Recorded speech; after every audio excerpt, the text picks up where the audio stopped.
রিস্কের মালিক, একথা বিশ্বাস করতে হবে। সেই বিশ্বাসের অর্থ এই নয় যে আপনি চুপ করে বসে থাকবেন আর ফেরেশতারা রান্না করে আপনার রূপচাঁদা মাছ খাওয়াই দিয়ে যাবে, এরকম না।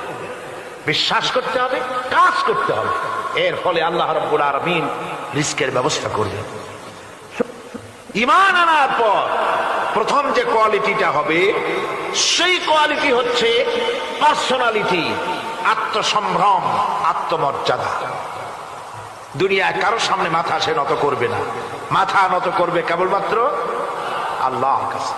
সে বিশ্বাস করবে খাইরিহি ওয়া শাররিহি মিনাল্লাহি তাআলা, ভালো মন্দ সব কার কাছ থেকে হয়?